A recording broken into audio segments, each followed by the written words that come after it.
ನಮಸ್ತೆ. ಎಲ್ಲ ಆತ್ಮಬಂಧುಗಳಿಗೂ ನಮಸ್ಕಾರ. ಮಹಾವತಾರ್ ಬಾಬಾಜಿ ಅವರಿಗೂ, ಸುಭಾಷ್ ಪತ್ರಿಜಿ ಅವರಿಗೂ, ಲಕ್ಷ್ಮೀ ರಂಗನಾಥ್ ಗುರುಗಳಿಗೂ ಮತ್ತು ನನ್ನ ಆಧ್ಯಾತ್ಮ ಗುರುಗಳಾದ ಸುಬ್ರಾಯ್ ಶರ್ಮಾ ಅವರಿಗೂ, ಪರಮ ಗುರುಗಳಾದ ಶ್ರೀ ಶ್ರೀ ಸಚ್ಚಿದಾನಂದ ಸರಸ್ವತಿ ಸ್ವಾಮಿಗಳವರಿಗೂ, ನನ್ನ ಎಲ್ಲಾ ಗುರುವೃಂದಕ್ಕೂ ನಮಸ್ಕರಿಸುತ್ತಾ ನಾನು ಈ ದಿನ ಎರಡಕ್ಷರಗಳ ಮಹಿಮೆ ಅನ್ನೋದನ್ನ ಬಗ್ಗೆ ಹೇಳ್ತೀನಿ ಮಾಸ್ಟರ್ಸ್. ಅದಕ್ಕೆ ಮುಂಚೆ ಇವತ್ತು ಶುಕ್ರವಾರ ಆದ್ರಿಂದ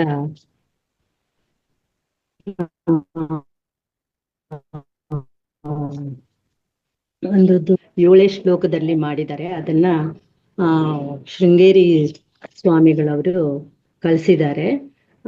ಇದು ಶುಕ್ರವಾರ ದಿನ ಓದಿ ಅಂತ ಹೇಳಿದ್ದಾರೆ ಅವರು. ನಾವು ಇವತ್ತು ಶುಕ್ರವಾರ ಆದ್ರಿಂದ ಹೇಳ್ಕೊಳ್ಳೋಣ ಅಂತ ಹೇಳ್ತೀನಿ ಮಾಸ್ಟರ್. ಓಂ ಗಣಾನಾನ್ತ್ವಾ ಗಣಪತಿಗಂ ಮವಾಮಹೇ ಕವಿಂ ಕವೀನಾಮುಪಮಶ್ರವಸ್ತವಂ ಜ್ಯೇಷ್ಠರಾಜಂ ಬ್ರಹ್ಮಣಾಂ ಬ್ರಹ್ಮಣಸ್ಪತಃ ನಃ ಶೃಣ್ವನ್ನೋತಿಭಿಪ್ಸೇದ ಸಾದನಂ. ಮಹಾಗಣಪತಯೇ ನಮಃ. ಪ್ರಣೋ ದೇವಿ ಸರಸ್ವತಿ ವಾಜೇಭಿರ್ವಾಜಿನೀವತಿ ದೀನಾಮವಿದ್ರವತು. ಓಂ ವಾಗ್ದೇವ್ಯೇ ನಮಃ. ಶ್ರೀ ಸಪ್ತಶ್ಲೋಕೆ ಶಿವ ಉವಾಚ ದೇವಿ ತ್ವಂ ಭಕ್ತಸುಲಭೆ ಸರ್ವಕಾರ್ಯವಿದಾಯಿನಿ ಶೃಣುದೇವ ಪ್ರವಕ್ಷ್ಯಾಮಿ ಕಲೌ. ನೆಟ್ವರ್ಕ್ ಇದಾಯ್ತು. ಸರಿ ಇದೆ ಮಾಡಿ, ಸರಿ ಇದೆ ಬಿಡಿ ಮೇಡಮ್. ದೇವಿ ಶಿವ ಉವಾಚ ದೇವಿ ತ್ವಂ ಭಕ್ತ ಸುಲಭೆ ಸರ್ವಕಾರ್ಯವಿದಾಯಿನಿ ಕಲೋ ಹಿ ಕಾರ್ಯ ಸಿದ್ಧ್ಯರ್ಥಂ ಉಪಾಯಾಂ ಬ್ರೂಹಿ ಯತ್ನತಃ. ದೇವ ಉವಾಚ ಶೃಣುದೇವ ಪ್ರವಕ್ಷ್ಯಾಮಿ ಕಲೌ ಸರ್ವೇಷ್ಟ ಸಾಧನಂ ಮಯಾ ತವೈವ ಸ್ನೇಹಾನಪ್ಯಾಂಬಾ ಸ್ತುತಿಃ ಪ್ರಕಾಶ್ಯತೆ ಅಸ್ಯ ಶ್ರೀ ದುರ್ಗಾ ಸಪ್ತಶ್ಲೋಕಿ ಸ್ತೋತ್ರ ಮಂತ್ರಸ್ಯ ನಾರಾಯಣ ಋಷಿಃ ಅನುಷ್ಠುಪ್ ಛಂದಃ. ಶ್ರೀ ಮಹಾಕಾಳಿ ಮಹಾಲಕ್ಷ್ಮೀ ಮಹಾಸರಸ್ವತ್ಯೋ ದೇವತಾ ಶ್ರೀ ದುರ್ಗಾ ಪ್ರೀತ್ಯರ್ಥಂ ಸಪ್ತಶ್ಲೋಕಿ ದುರ್ಗಾ ಪಾಠೆ ವಿನಿಯೋಗಃ. ಜ್ಞಾನಿನಾಮಪಿ ಚೇತಾಂಸಿ ದೇವಿ ಭಗವತಿ ಹಿ ಸಾ ಬಲಾದಕೃಷ್ಯ ಮೋಹಾಯ ಮಹಾಮಾಯಾ ಪ್ರಯಚ್ಯತಿ. ದುರ್ಗೆ ಸ್ಮೃತಾ ಹರಸಿ ಭೀತಿಮಶೇಷ ಜಂತೋಃ ಸ್ವಸ್ತೆ ಸ್ಮೃತಾ ಮತಿಮತಿ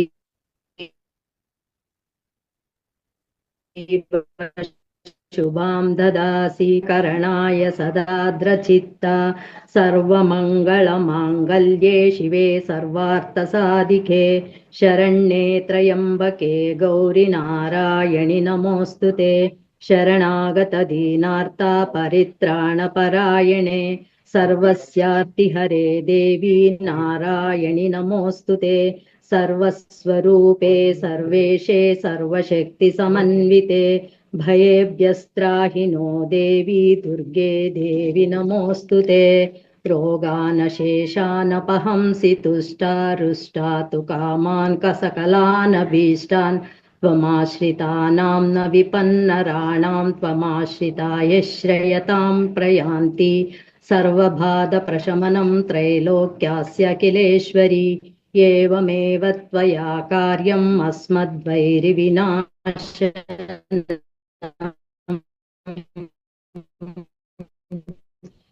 ಶ್ರೀ ದುರ್ಗಾ ಸಪ್ತಶ್ಲೋಕಿ. ಧನ್ಯವಾದಗಳು. ತಾವೆಲ್ಲರೂ ಕೇಳಿಸ್ಕೊಂಡಿದ್ದಕ್ಕೆ ಧನ್ಯವಾದಗಳು. ಈಗ ನಾನು ಆರಿಸ್ಕೊಂಡಿರೋ ವಿಷಯ ಎರಡಕ್ಷರಗಳ ಮಹಿಮೆ ಅಂತ. ಅದನ್ನ ತಮ್ಮಲ್ಲಿ ಹಂಚ್ಕೊಳ್ತೇನೆ ಮಾಸ್ಟರ್ಸ್.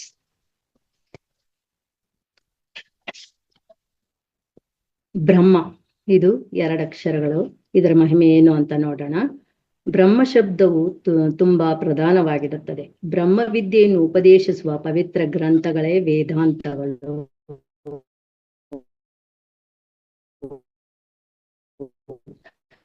ಬ್ರಹ್ಮವೇ ವೇದಾಂತಗಳ ಜೀವ ಬಂಧವಿದೆ. ನಿಮ್ದು ವಿಡಿಯೋ ಆಫ್ ಮಾಡ್ಕೊಳ್ಳಿ.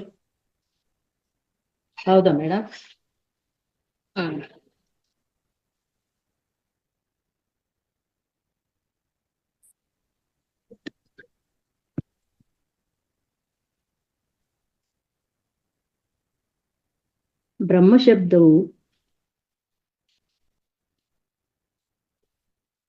ಬ್ರಹ್ಮಶಬ್ದದ ಮೂಲವನ್ನು ನೋಡೋಣ. ಬ್ರಹ್ಮಶಬ್ದವು ನಪುಂಸಕಲಿಂಗದಲ್ಲಿಯೂ ಇದೆ, ಪುಲ್ಲಿಂಗದಲ್ಲಿಯೂ ಇದೆ. ಬ್ರಹ್ಮ ಶಬ್ದಕ್ಕೆ ಬ್ರಹ್ಮಣಿ, ಬ್ರಹ್ಮಾಣಿ ಎಂದ ರೂಪಗಳು. ಬ್ರಹ್ಮೋಪದೇಶ ಎಂದರೆ ವೇದೋಪದೇಶ, ಬ್ರಹ್ಮವಿದ್ಯಾ ಎಂದರೆ ಪರಮಾತ್ಮ ವಿದ್ಯಾ, ಬ್ರಹ್ಮಚರ್ಯ ಎಂದರೆ ತಪಶ್ಚರ್ಯ ಎಂದು ಅರ್ಥ. ವೇದಾಂತಗಳಲ್ಲಿ ಸತ್ಯಂ ಜ್ಞಾನಂ ಅನಂತಂ ಬ್ರಹ್ಮ ಎನ್ನುವಾಗ ಬ್ರಹ್ಮಶಬ್ದಕ್ಕೆ ಸತ್ಯಜ್ಞಾನಾನಂತ ಸ್ವರೂಪವಾದ ಪರತತ್ವ ಎಂದರ್ಥ. ಈ ಬ್ರಹ್ಮವನ್ನು ವೇದಾಂತಗಳಲ್ಲಿ ಸತ್ಯ, ಪುರುಷ, ಅಕ್ಷರ ಎಂದೆಲ್ಲ ಕರೆದಿದ್ದಾರೆ. ಪರಬ್ರಹ್ಮವೇ ಸಕಲ ಜೀವಿಗಳಿಗೂ ಆತ್ಮನಾಗಿರುತ್ತದೆ. ವೇದಾಂತಗಳಲ್ಲಿ ಈ ಬ್ರಹ್ಮವನ್ನು ವಿಸ್ತಾರವಾಗಿ ತಿಳಿಸಿದೆ. ಬ್ರಹ್ಮೈವೇದಂ ಅಮೃತಂ ಪುರಸ್ತಾತ್ ಬ್ರಹ್ಮ ಪಶ್ಚಾತ್ತಾತ್ ಬ್ರಹ್ಮ ದಕ್ಷಿಣೋಚ್ಚೋತ್ತರೇಣ ಆದಶ್ಚೋರ್ಧ್ವಂ ಚ ಪ್ರಸೃತಂ ಬ್ರಹ್ಮೈವೇದಂ ವಿಶ್ವಮಿದಂ ವರಿಷ್ಠಂ. ಬ್ರಹ್ಮವೇ ತಾನೆಂದು ತಿಳಿದವನಿಗೆ ಬ್ರಹ್ಮಜ್ಞಾನಿ ಎಂದು ಹೆಸರು. ಮತ್ತೆ ಸತ್ಯ ಅನ್ನೋದನ್ನ ನೋಡೋಣ. ಸತ್ಯ ಶಬ್ದಕ್ಕೆ ಹೆಚ್ಚಿನ ಮಹಿಮೆಯೂ ಸ್ವಾರಸ್ಯವೂ ಇದೆ. ಪರಬ್ರಹ್ಮಕ್ಕೆ ಸತ್ಯ ಎಂಬ ವಿಶೇಷಣವೂ ಇದೆ. ತೈತ್ರಿಯೋಪನಿಷತ್ತಿನ ಬ್ರಹ್ಮಾನಂದವಲ್ಲಿಯ ಸತ್ಯಂ ಜ್ಞಾನಂ ಅನಂತಂ ಬ್ರಹ್ಮ ಎಂದು ಹೇಳುತ್ತಿದೆ. ಸತ್ಯಂ ಬ್ರಹ್ಮ, ಜ್ಞಾನಂ ಬ್ರಹ್ಮ, ಅನಂತಂ ಬ್ರಹ್ಮ.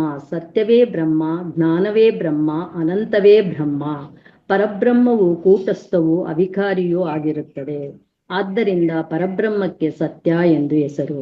ಪರಬ್ರಹ್ಮವೊಂದನ್ನು ಬಿಟ್ಟು ಇನ್ನುಳಿದ ಎಲ್ಲಾ ಪದಾರ್ಥಗಳು ಅಸತ್ಯವೇ ಆಗಿರುತ್ತದೆ. ಪರಬ್ರಹ್ಮಕ್ಕೆ ಜನ್ಮವೇ ಇಲ್ಲದ್ದರಿಂದ ಯಾವ ವಿಕಾರಗಳೂ ಇಲ್ಲ. ಏಕೆಂದರೆ ಪರಮಾತ್ಮನು ದೇಶ ಕಾಲಗಳನ್ನು ಮೀರಿದ ತತ್ವವಾದ್ದರಿಂದ ಪರಬ್ರಹ್ಮ ಒಂದೇ ಸತ್ಯ. ಸತ್ಯ ತತ್ವವೆಂದರೆ ಪರಬ್ರಹ್ಮವೇ ಎಂದು ತಿಳಿಯಬೇಕು.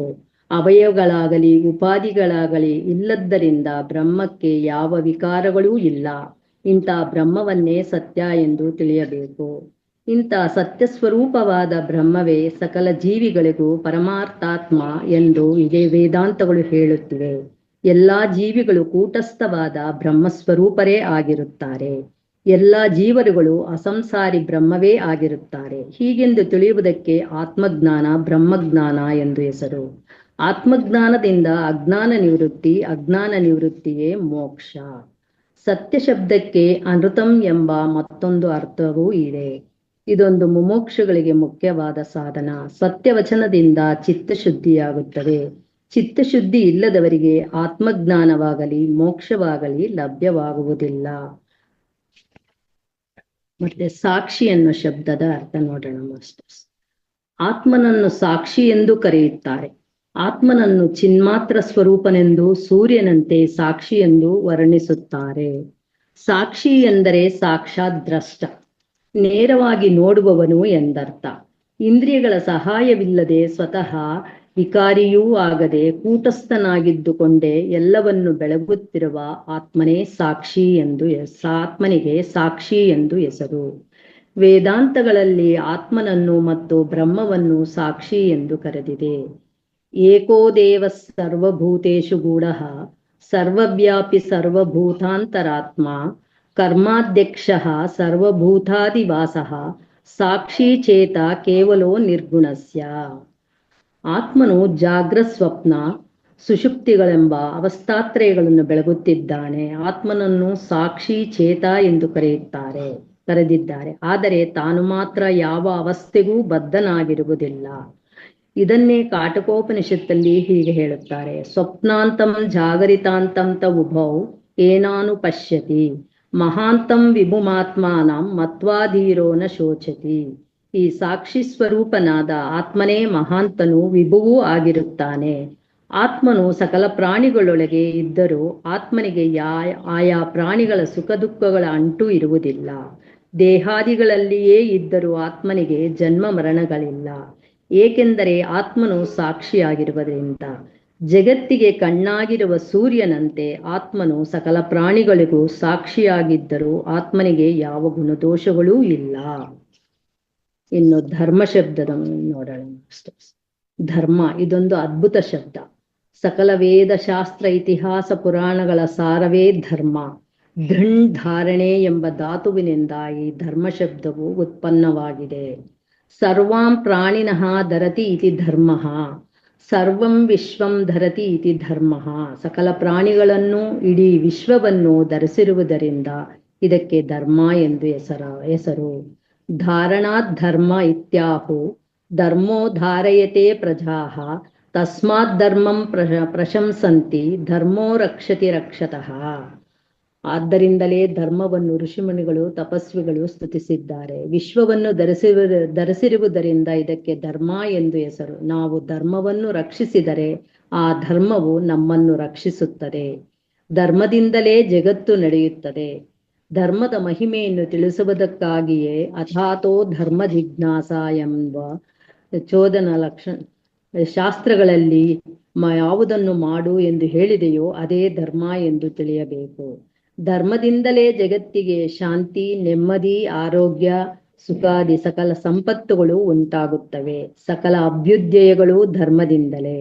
ಧರ್ಮವನ್ನು ಪ್ರವೃತ್ತಿ ಧರ್ಮವೆಂದು ನಿವೃತ್ತಿ ಧರ್ಮವೆಂದು ಎರಡು ಆಗಿ ವಿಂಗಡಿಸಿದ್ದಾರೆ. ಅಭ್ಯುದಯ ಫಲಪ್ರಾಪ್ತಿಗಾಗಿ ಪ್ರವೃತ್ತಿ ಧರ್ಮವನ್ನು, ಮೋಕ್ಷ ಫಲಪ್ರಾಪ್ತಿಗಾಗಿ ನಿವೃತ್ತಿ ಧರ್ಮವನ್ನು ಶಾಸ್ತ್ರಗಳಲ್ಲಿ ಹೇಳಿದ್ದಾರೆ. ಧರ್ಮಕ್ಕೆ ಸಹಸ್ರಾರು ಮುಖಗಳು, ಧರ್ಮದ 10 ಮುಖಗಳು ಈ ಕೆಳಗಿನ ಶ್ಲೋಕದಲ್ಲಿ ಹೇಳಿದೆ. ಧೃತಿ ಕ್ಷಮ ಧಮೋ ಆಸ್ತೇಯಂ ಶೌಚಮಿಂದ್ರಿಯ ನಿಗ್ರಹ ಧೀರ್ವಿದ್ಯಾ ಸತ್ಯಮಕ್ರೋಧಃ ದಶಕಂ ಧರ್ಮ ಲಕ್ಷಣಂ.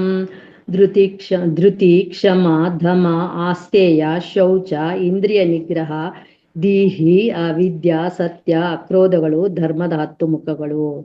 ಇವೆ ಅಷ್ಟಾಂಗ ಯೋಗಗಳು. ಸತ್ಯಂ ವದ ಧರ್ಮಂ ಚರ ಎಂದು ವೇದವೇ ಧರ್ಮವನ್ನು ಅನುಷ್ಠಾನ ಮಾಡು ಎಂದು ಹೇಳುತ್ತಿದೆ. ಧರ್ಮೋ ವಿಶ್ವಸ್ಯ ಜಗತಃ ಪ್ರತಿಷ್ಠಾ, ಧರ್ಮವೇ ಸಕಲ ಜಗತ್ತಿಗೂ ಆಧಾರ ಎಂದು ಶ್ರುತಿಯು ಹೇಳುತ್ತಿದೆ. ಪ್ರತಿಯೊಬ್ಬ ಮಾನವನು ಧರ್ಮವನ್ನೇ ಆಚರಿಸಬೇಕು. ಇನ್ನು ಆತ್ಮ ಅನ್ನೋ ಶಬ್ದ ಆತ್ಮನೇ ಬ್ರಹ್ಮ, ಬ್ರಹ್ಮವೇ ಆತ್ಮ ಎಂದು ವೇದಾಂತಗಳು ಹೇಳುತ್ತಿವೆ. ಆತ್ಮನೆಂದರೆ ಒಳಗಿನ ಸಾರವಾದ ಅಂತರಾತ್ಮ. ಇವನೇ ಪರಮಾತ್ಮ ಕೂಡ.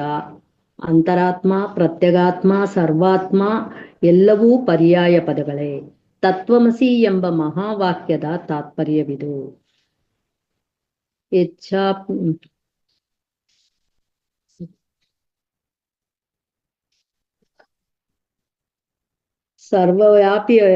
ಸರ್ವವನ್ನೂ ವ್ಯಾಪಿಸಿರುವವನೇ ಆತ್ಮ. ಅಯಮಾತ್ಮ ಬ್ರಹ್ಮ ಎಂದು ಶ್ರುತಿಯು ಹೇಳುತ್ತಿದೆ. ಈ ಆತ್ಮನೆಂದರೆ ಬ್ರಹ್ಮವೇ. ಆತ್ಮನೇ ಉಪಾಧಿಗಳ ಸಂಬಂಧವಿಲ್ಲದಾಗ ಬ್ರಹ್ಮವೇ ಆಗಿರುತ್ತಾನೆ. ಜೀವನು ವಿದ್ಯೆಯಿಂದ ತನ್ನನ್ನು ಜೀವಾತ್ಮನೆಂದು ತಿಳಿದಿದ್ದಾನೆ. ಅವಿದ್ಯೆಯನ್ನು ಪರಿಹಾರ ಮಾಡಿಕೊಂಡರೆ ಅವನೇ ಬ್ರಹ್ಮಸ್ವರೂಪನು ಎಂದು ವೇದಾಂತಗಳು ಹೇಳುತ್ತಿವೆ. ಸಕಲ ಚರಾಚರ ಪದಾರ್ಥಗಳಿಗೂ ಆತ್ಮನೇ ಸಾರವಾಗಿದ್ದಾನೆ. ಆತ್ಮನು ಸಚ್ಚಿದಾನಂದ ಸ್ವರೂಪನು, ಅಸಂಸಾರಿಯೂ ಆಗಿರುತ್ತಾನೆ. ಇನ್ನು ವೇದ ಅನ್ನೋ ಶಬ್ದ, ವೇದ ಇದು ಸಹ 2 ಅಕ್ಷರಗಳಿಂದ ಕೂಡಿರುವಂತ ಶಬ್ದವೇ. ಅದನ್ನು ನೋಡಿ, ಇದೊಂದು ಅದ್ಭುತ ಶಬ್ದ. ಸಂಸ್ಕೃತ ಸಾಹಿತ್ಯದಲ್ಲಿ ಲಕ್ಷ ಶಬ್ದಗಳಿವೆ. ಆದರೆ ಆ ಶಬ್ದಗಳಿಗೆಲ್ಲ ಅತ್ಯಂತ ಪವಿತ್ರವೂ ಮಂಗಳವೂ ಶ್ರೇಷ್ಠವೂ ಆದ ಶಬ್ದವೆಂದರೆ ವೇದ. ವೇದ ಶಬ್ದವೇ ಹೀಗಿರಬೇಕಾದ್ರೆ ಇನ್ನು ವೇದ ಪದಾರ್ಥವು ಹೇಗಿರಬೇಕು ಅದನ್ನು ನೋಡೋಣ. ಶ್ರುತಿ ಶ್ರೂಯತೆ ಇತಿ ಶ್ರುತಿ, ಕಿವಿಗಳಿಂದ ಕೇಳಲ್ಪಡುವಂಥದ್ದು. ಆಮ್ನಾಯ ಪ್ರತ್ಯಕ್ಷೇಣಾನುಮಿತ್ಯ ವಾ ಯಸ್ತೂಪಾಯೋ ನ ಬುಧ್ಯತೆ ಏನಂ ವಿಂದಂತಿ ವೇದೇನ ತಸ್ಮಾದ್ ವೇದಸ್ಯ ವೇದಥ. ಶ್ರುತಿ ಶ್ರೂಯತೆ ಅಂದ್ರೆ ಕಿವಿಗಳಿಂದ ಕೇಳಲ್ಪಡುವಂಥದ್ದು. ಆಮ್ನಾಯ ಅಂದ್ರೆ ಅಭ್ಯಾಸತೆ ಇತಿ, ಅಭ್ಯಾಸ ಮಾಡಲ್ಪಡುವ ಮಂತ್ರಗಳೇ ಆಮ್ನಾಯ. ವೇದ ಬ್ರಹ್ಮವು ಯಾವುದರಿಂದ ನಮಗೆ ತಿಳಿಸಲ್ಪಡುತ್ತದೆಯೋ ಅದಕ್ಕೆ ವೇದ ಎಂದು ಹೆಸರು. ಆಗಮಃ ಆ ಸಮಂತಾತ್ ಗಮಯತಿ ಸೂಕ್ಷ್ಮಾನ್ ವಿಷಯಾನ್ ಇತಿ ಆಗಮಃ, ಸೂಕ್ಷ್ಮ ವಿಷಯಗಳನ್ನು ತಿಳಿಸುವುದರಿಂದ ಆಗಮ. ಒಟ್ಟಿನಲ್ಲಿ ಅತೀಂದ್ರಿಯ ವಿಷಯಗಳನ್ನು ತಿಳಿಸುವ ಪವಿತ್ರ ಗ್ರಂಥಗಳೇ ವೇದಗಳು. ಈ ವೇದಗಳು ಮಾನವರಿಗೆ ಸಂಪತ್ತು. ಇನ್ನು ಗೀತಾ. ಗೀತಾ ಎಂಬ ಶಬ್ದವು ವೇದಾಂತದಲ್ಲಿ ಸುಪ್ರಸಿದ್ಧವಾಗಿದೆ.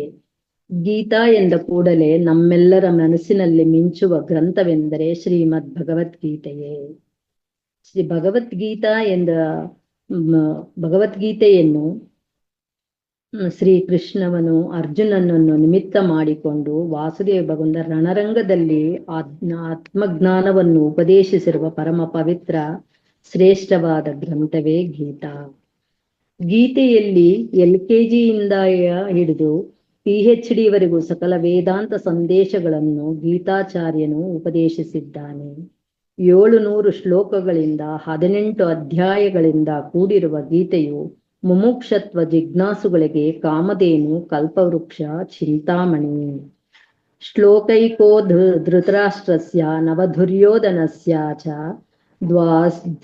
ದ್ವಾತ್ರಿಂಶತ್ ಸಂಜಯ ಪ್ರೋಕ್ತಃ ವೇದಾಷ್ಟವರ್ಜುನಸ್ಯ ಚ ತತ್ವಾವಬೋಧೆ ವೇದಾದ್ರಿ ಪಂಚಕೇಶವ ನಿರ್ಮಿತಃ ಏವಂ ಗೀತಾ ಪ್ರಮಾಣಂ ತು ಶ್ಲೋಕ ಸಪ್ತಾನಿ ಚ. ಅಂದ್ರೆ ಧೃತರಾಷ್ಟ್ರನಿಂದ 1 ಶ್ಲೋಕವು, ದುರ್ಯೋಧನನಿಂದ 9 ಶ್ಲೋಕಗಳು, ಸಂಜಯನಿಂದ 32 ಶ್ಲೋಕಗಳು, ಅರ್ಜುನನಿಂದ 84 ಶ್ಲೋಕಗಳು, ಕೃಷ್ಣನಿಂದ 574, ಒಟ್ಟು ಗೀತೆಯ 700 ಶ್ಲೋಕಗಳು ಈ ರೀತಿ ಇದೆ. ಗೀತೆಯು ಸಕಲ ವೇದಾಂತಗಳ ಸಾರವಾಗಿದೆ ಮಿಸ್ಟರ್ಸ್.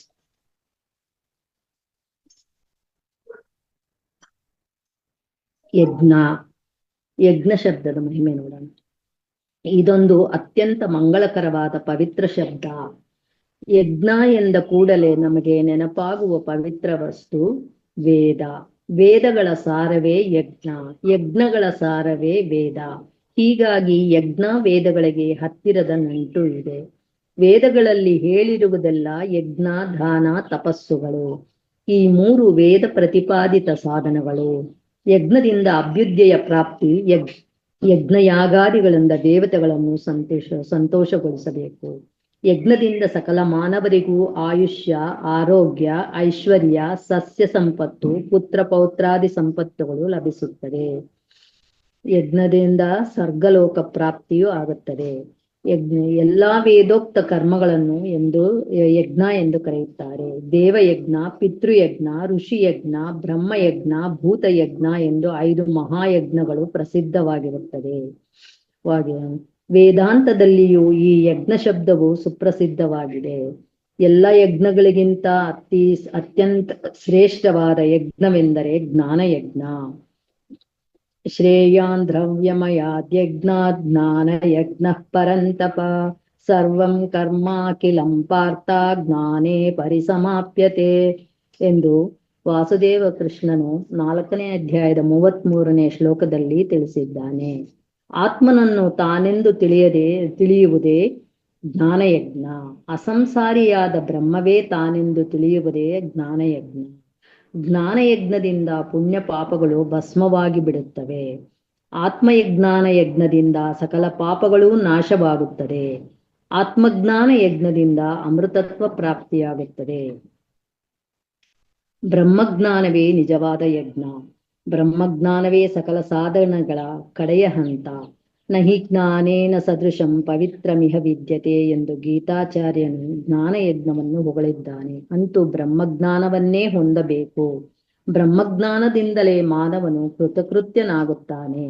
ಸಕಲ ವೇದಶಾಸ್ತ್ರಗಳ ಸಾರವೇ ಬ್ರಹ್ಮಾತ್ಮ ಜ್ಞಾನ ಮತ್ತು ಬ್ರಹ್ಮಾತ್ಮ ಜ್ಞಾನದಿಂದಲೇ ಅಮೃತತ್ವ ಪ್ರಾಪ್ತಿ. ಆತ್ಮಜ್ಞಾನವನ್ನೇ ನಿಜವಾದ ಯಜ್ಞ ಎಂದು ತಿಳಿಯಬೇಕು. ಇನ್ನು ಮೇಡಮ್ ಇನ್ನು ಎಷ್ಟೊತ್ತಿದೆ ಮೇಡಮ್? ಹಲೋ ಮೇಡಮ್ ಎಷ್ಟೊತ್ತ ಮೇಡಮ್? ಆಕ್ಚುಲಿ ಮೇಡಮ್ ಮೇಡಮ್ ಇನ್ನು ನಿಮ್ದು ಎಷ್ಟಾಗುತ್ತೆ ಮೇಡಮ್? ಎಷ್ಟಿದೆ? ಇದೆ ಮೇಡಮ್, ಇನ್ ಸ್ವಲ್ಪ ಇದೆ. 5 minutes. ಸರಿ ಮೇಡಮ್. ಮಾಯಾ ಅನ್ನೋ ಶಬ್ದ ನೋಡಿ. ಮಾಯಾ ಶಬ್ದ ಅದ್ಭುತವಾದದ್ದು. ಮಾಯಾ ಶಬ್ದವು ಬಹಳ ಮುಖ್ಯವಾದದ್ದು. ಯಾ ಮಾಸ ಮಾಯಾ, ನಿಜವಾಗಿ ಯಾವುದು ಇಲ್ಲವೋ ಅದಕ್ಕೆ ಮಾಯಾ ಎಂದು ಹೆಸರು. ಅದ್ವಯವಾದ ಪರಬ್ರಹ್ಮ ಒಂದೇ ಸತ್ಯ. ಆ ಪರಬ್ರಹ್ಮವನ್ನು ಅರ್ಥ ಮಾಡಿಕೊಳ್ಳದೆ ಇರುವಾಗ ಈ ದ್ವೈತ ಪ್ರಪಂಚವು ಸತ್ಯವೆಂದು ತೋರುತ್ತದೆ. ಅದಕ್ಕೆ ಮಾಯಾ ಎಂದು ಹೆಸರು. ಪ್ರಪಂಚೋ ಯದಿ ವಿದ್ಯೇತ ನಿರ್ವರ್ತೇತ್ ನ ಸಂಶಯಃ ಮಾಯಾ ಮಾತ್ರಮಿದಂ ದ್ವೈತಂ ಅದ್ವೈತಂ ಪರಮಾರ್ಥತಃ. ಈ ದ್ವೈತ ಪ್ರಪಂಚವು ಇದ್ದಿದ್ದರೆ ಜ್ಞಾನದಿಂದ ಹೋಗಬಹುದಾಗಿತ್ತು, ಸಂಶಯವಿಲ್ಲ. ಆದರೆ ಈ ದ್ವೈತವೆಲ್ಲವೂ ಮಾಯಾ ಮಾತ್ರವಾಗಿದೆ, ಅದ್ವೈತವೇ ಪರಮಾರ್ಥ. ಅವಿದ್ಯೆಯಿಂದ ತೋರುತ್ತಿರುವ ಈ ದ್ವೈತ ಪ್ರಪಂಚವನ್ನು ಬರೀ ಮಾಯೆ ಎಂದೇ ತಿಳಿಯಬೇಕು, ಏಕೆಂದರೆ ಇದು ಸತ್ಯವಲ್ಲ. ಈ ದ್ವೈತವು ಅವಿಚಾರ ಸಿದ್ಧವಾಗಿದೆ. ಶಾಸ್ತ್ರಾಚಾರ್ಯರ ಉಪದೇಶಗಳನ್ನು ಶ್ರವಣ ಮಾಡುತ್ತಾ ಬಂದರೆ ಆತ್ಮಜ್ಞಾನೋದಯವೂ ಆಗುತ್ತದೆ. ಆಗ ಆತ್ಮನ ದೃಷ್ಟಿಯಿಂದ ನೋಡಿದಾಗ ಈ ಪ್ರಪಂಚವೆಲ್ಲವೂ ಬರೀ ಹುಸಿತೋರಿಕೆಯ ಮಾಯೆ ಎಂದು ತಿಳಿಯುತ್ತದೆ. ಮಾಯೆಗೆ ಅವ್ಯಾಕೃತ ಮಾಯೆ ಎಂದು ವ್ಯಾಕೃತ ಮಾಯೆ ಎಂದು ಎರಡು ರೂಪಗಳಿವೆ. ಬೀಜ ಸ್ಥಿತಿಯಲ್ಲಿ ಇರುವಾಗ ಅವ್ಯಾಕೃತ ಮಾಯೆಯಾಗಿರುತ್ತದೆ. ನಾಮರೂಪಗಳಿಂದ ಕಾರ್ಯವಾಗಿ ತೋರುವಾಗ ವ್ಯಾಕೃತ ಮಾಯೆ ಎನಿಸುತ್ತದೆ. ಒಟ್ಟಿನಲ್ಲಿ ಈ ಮಾಯೆಗೆ ನಿಜವಾದ ಅಸ್ತಿತ್ವವೂ ಇಲ್ಲವೇ ಇಲ್ಲ. ದೈವೀ ಹೇಷ್ಯ ಗುಣಮಯೀ ಮಮ ಮಾಯಾ ದುರತ್ಯಯ ಮಾಮೇವ ಯೇ ಪ್ರಪದ್ಯಂತೆ ಮಾಯಾಮೇತಂ ತರಂತಿ ತೇ ಅಂತ ಗೀತೆಯಲ್ಲಿ 7ನೇ ಅಧ್ಯಾಯದಲ್ಲಿ 14ನೇ ಶ್ಲೋಕದಲ್ಲಿ ಈ ರೀತಿ ಗೀತಾಚಾರ್ಯನು ಹೇಳಿದ್ದಾನೆ. ಆತ್ಮಜ್ಞಾನವು ಉಂಟಾದರೆ ಕೂಡಲೇ ಮಾಯೆಯು ಮಾಯವಾಗಿ ಬಿಡುತ್ತದೆ. ಇನ್ನ ತಪಸ್ಸೆಂಬ ಶಬ್ದವನ್ನು ನೋಡೋಣ. ತಪಸ್ ಇದೊಂದು ಪರಮಾದ್ಭುತ ಶಬ್ದ. 2 ಅಕ್ಷರಗಳಿದ್ದರೂ ಮೋಕ್ಷ ಫಲವನ್ನು ಉಂಟು ಮಾಡುವ ಶಕ್ತಿ ಇದೆ. ಈ ತಪಶ್ಶಬ್ದಕ್ಕೆ ತಪಸ್ಸಿನಿಂದ ಏನನ್ನಾದರೂ ಎಲ್ಲವನ್ನೂ ಸಾಧಿಸಬಹುದು. ತಪಸ್ಸಿಗೆ ಅಸಾಧ್ಯವಾದದ್ದು ಎಂಬುದೇ ಇಲ್ಲ, ಏಕೆಂದರೆ ಇದು ತಪಸ್ಸು. ತಪಸ್ಸಿನಿಂದ ಆಯುರಾರೋಗ್ಯಾದಿ ಅಭ್ಯುದಯ ಫಲಗಳನ್ನು, ಅಮೃತತ್ವವನ್ನು, ಮೋಕ್ಷ ಫಲವನ್ನು ಮಾನವರು ಹೊಂದಬಹುದು. ಬುದ್ಧಿಜೀವಿಗಳಾದ ಮಾನವರು ಆಸ್ತಿ ತಪಸ್ಸು. ಪಾಪಂ ದುಃಖಂ ತಪತಿ ಇತಿ ತಪಃ. ಪಾಪವನ್ನು ದುಃಖವನ್ನು ಸುಟ್ಟು ಬೂದಿ ಮಾಡುವುದರಿಂದ ಇದಕ್ಕೆ ತಪಸ್ಸು ಎಂದು ಹೆಸರು. ತಪ್ಯತೆ ಐಶ್ವರ್ಯಂ ದದಾತಿ ಇತಿ ಚ ತಪಃ. ಮಾನವರಿಗೆ ಸಕಲ ಐಶ್ವರ್ಯ ಸಂಪತ್ತುಗಳನ್ನು ಉಂಟು ಮಾಡುವುದರಿಂದಲೂ ಇದಕ್ಕೆ ತಪಸ್ಸು ಎಂದು ಹೆಸರು. ಪ್ರಾಚೀನ ಋಷಿ ಮುನಿಗಳು, ಯತಿ ಸಾಧು ಸಂತರು ತಪೋಮೂರ್ತಿಗಳಾಗಿದ್ದರು. ತಪಸ್ಸಿಗೆ ಕಾಯಿಕ, ವಾಚಿಕ, ಮಾನಸಗಳೆಂದು ತಪಸ್ಸನ್ನು 3 ರೀತಿಯಾಗಿ ವಿಂಗಡಿಸಿರುತ್ತಾರೆ. ಗೀತೆಯಲ್ಲಿ ಹೀಗೆ ಹೇಳಿದೆ: ದೇವದ್ವಿಜಗುರು ಪ್ರಾಜ್ಞಂ ಪೂಜನಂ ಶೌಚಮಾರ್ಜವಂ ಬ್ರಹ್ಮಚರ್ಯಮಹಿಂಸಾ ಚ ಶಾರೀರಂ ತಪ ಉಚ್ಯತೆ. ಅನುದ್ವೇಗಕರಂ ವಾಕ್ಯಂ ಸತ್ಯಂ ಪ್ರಿಯಹಿತಂ ಚ ಯತ್ ಸ್ವಾಧ್ಯಾಯ ವ್ಯಸನಂ ಚೈವ ವಾಂಗ್ಮಯಂ ತಪ ಉಚ್ಯತೆ. ಮನಃಪ್ರಸಾದ ಸೌಮ್ಯತ್ವಂ ಮೌನಮಾತ್ಮವಿನಿಗ್ರಹಃ ಭಾವ ಸಂಶುದ್ಧಿರಿತ್ತೇತತ್ ತಪೋ ಮಾನಸಮುಚ್ಯತೆ. ಮುಮುಕ್ಷುಗಳಿಗೂ ಸನ್ಯಾಸಿಗಳಿಗೂ ತಪಸ್ಸೇ ಸಂಪತ್ತು. ಇವರು ತಪಸ್ಸಿನಿಂದ ಆತ್ಮಜ್ಞಾನವನ್ನು ಹೊಂದಿದವರಾಗಿ ಜೀವನ್ಮುಕ್ತರೇ ಆಗಿಬಿಡುತ್ತಾರೆ. ಸತ್ಯ, ಶಮ, ದಮ, ಅಹಿಂಸಾ, ಜಪ, ಪೂಜಾ, ಪಾರಾಯಣ, ಧ್ಯಾನ, ಉಪವಾಸ, ವೇದಾಂತಾರ್ಥ ಶ್ರವಣ, ಭಕ್ತಿ, ಸದ್ಗುರು ಸೇವೆ ಇವೆಲ್ಲವೂ ತಪಸ್ಸುಗಳೇ. ಶಾಸ್ತ್ರ ಎನ್ನುವ ಶಬ್ದದ ಅರ್ಥ ನೋಡೋಣ. ಇದು ಪರಮ ಮಂಗಳ, ಪರಮ ಪವಿತ್ರ. ಶಾಸ್ತ್ರದಿಂದಲೇ ಮಾನವರಿಗೆ ಅತೀಂದ್ರಿಯ ಪದಾರ್ಥಗಳ ತಿಳುವಳಿಕೆಯು ಉಂಟಾಗಬೇಕು.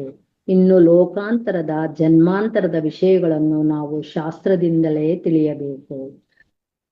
ಪ್ರಮಾಣ ಗೋಚರವಲ್ಲದ ಪರಬ್ರಹ್ಮವನ್ನಂತೂ ಶಾಸ್ತ್ರದಿಂದಲೇ ತಿಳಿದುಕೊಳ್ಳಬೇಕು. ಸನಾತನ ಆರ್ಯ ಹಿಂದೂ ಧರ್ಮಕ್ಕೂ ಅಗ್ನಿಹೋತ್ರಾದಿ ಕರ್ಮಾನುಷ್ಠಾನಕ್ಕೂ ಆತ್ಮಜ್ಞಾನಕ್ಕೂ ಶಾಸ್ತ್ರವೇ ಪ್ರಮಾಣ, ಶಾಸ್ತ್ರವೇ ಮೂಲ, ಶಾಸ್ತ್ರವೇ ಆಧಾರ. ಶಾಸ್ತ್ರವೇ ಪರಬ್ರಹ್ಮಕ್ಕೆ ಪ್ರಮಾಣವೂ ಆಗಿದೆ. ಶಾಸ್ತ್ರದಿಂದಲೇ ಬ್ರಹ್ಮವನ್ನು ಅರಿಯಬೇಕು. ಸಕಲ ವೇದಗಳ ಸಾರವಾದ ವೇದಾಂತಗಳೇ ಪರಬ್ರಹ್ಮಕ್ಕೆ ಪ್ರಮಾಣವಾಗಿದೆ. ಇಂಥ ಪೌರುಷೇಯವಾದ ಉಪನಿಷತ್ತುಗಳೇ ಶಾಸ್ತ್ರ. ಉಪನಿಷತ್ತುಗಳಿಗೆ ಶಾಸ್ತ್ರ ಎಂದು ಹೆಸರು. ಇಷ್ಟೊತ್ತು ನನ್ನ ಮಾತುಗಳನ್ನು ಆಲಿಸಿದ ತಮ್ಮೆಲ್ಲರಿಗೂ ಧನ್ಯವಾದಗಳು, ಧನ್ಯವಾದಗಳು, ಧನ್ಯವಾದಗಳು. ಸುಭದ್ರ ಮೇಡಮ್, ಇದನ್ನ ಎದ್ರಿಂದ ಆಯ್ಕೆ ಮಾಡ್ಕೊಂಡಿದ್ದೀರಾ? ಯಾವ ಇದ್ರ ಪುಸ್ತಕದಿಂದ ಆಯ್ಕೆ ಮಾಡ್ಕೊಂಡಿದ್ದೀರಾ? ಇದು 2 ಅಕ್ಷರಗಳ ಮಹಿಮೆ ಅಂತ ನಮ್ಮ ಗುರುಗಳು ಸುಬ್ರಾಯ ಶರ್ಮಾ ಅವರು ಆನಂದ ಗ್ರಂಥಮಾಲಾ ಕುಸುಮ ಅವರು 166ನೇ ಪುಸ್ತಕ ಅವ್ರು ಬರ್ದಿರೋದಿದು. ಇದರಿಂದ ಆಯ್ಕೊಂಡಿದ್ದೀನಿ ಮೇಡಮ್. ಹೌದು. ಯಾಕಂದ್ರೆ ಇಂಥ ವಿಚಾರಗಳೆಲ್ಲ ಸಂಸ್ಕೃತ ಗ್ರಂಥಗಳಲ್ಲಿ ಜಾಸ್ತಿ ಉಲ್ಲೇಖ ಮಾಡ್ತಾರೆ ಇಂಥ ವಿಚಾರಗಳನ್ನೆಲ್ಲ. ಅದಕ್ಕೋಸ್ಕರ ನಾನು ಕೇಳ್ದೆ ಸಂಸ್ಕೃತ ಗ್ರಂಥದಿಂದ ಆಯ್ಕೆ ಮಾಡಿದೀರಾ ಅಂತ. ಓಕೆ ಅವರು ಮೇಡಮ್. ಸಂಸ್ಕೃತ ಕನ್ನಡ ಎರಡು ಇದ್ ಮಾಡ್ತಾರೆ ಇದರಲ್ಲಿ ಗೀತೆ ಶ್ಲೋಕಗಳು ಇವೆ. ಕೆಲವು ಬೇರೆ ಮಾಂಡಿಕೋಪನಿಷತ್ತು ಆ ತರದ್ದು, ಶ್ವೇತಾಶ್ವರೋಪನಿಷತ್ತು ಅದರಲ್ಲಿನೂ ಕೆಲವನ್ನು ಆರಿಸ್ಕೊಂಡು ಬರೆದಿದ್ದಾರೆ ಗುರುಗಳು. 2 ಅಕ್ಷರಗಳ ಮಹಿಮೆ ಏನು ಅನ್ನೋದನ್ನ ತಿಳಿಸೋದಿಕ್ಕೆ 40 ಇದು ಕೊಟ್ಟಿದ್ದಾರೆ 40 ಶಬ್ದಗಳು ಕೊಟ್ಟಿದ್ದಾರೆ. ನಾನು ಅದರಲ್ಲಿ ಒಂದು 11 ಹೇಳಿದಿರ. 11 ಹೇಳಿದ್ದೀನಿ ಮೇಡಮ್. ಅಷ್ಟೇ ಮೇಡಮ್. ತುಂಬಾ 12 ಅಕ್ಷರದ ಕೊಡ್ತೀರಾ ಮೇಡಮ್? ಮೇಡಮ್ ಕಂಟಿನ್ಯೂ ಇರುತ್ತೆ ಇದನ್ನ. ಮಾಡ್ತೀನಿ ಮೇಡಮ್. ನೆಕ್ಸ್ಟ್ ಮಂತ್ ಕೊಡಿ ಮೇಡಮ್. ಓಕೆ, ಆಯ್ತು ಆಯ್ತು ಮೇಡಮ್. ಧನ್ಯವಾದಗಳು ಮೇಡಮ್. ಅವಕಾಶ ಕೊಟ್ಟಿದ್ದಕ್ಕೆ ಮೇಡಮ್ ತುಂಬಾ ಧನ್ಯವಾದಗಳು. Thank you madam.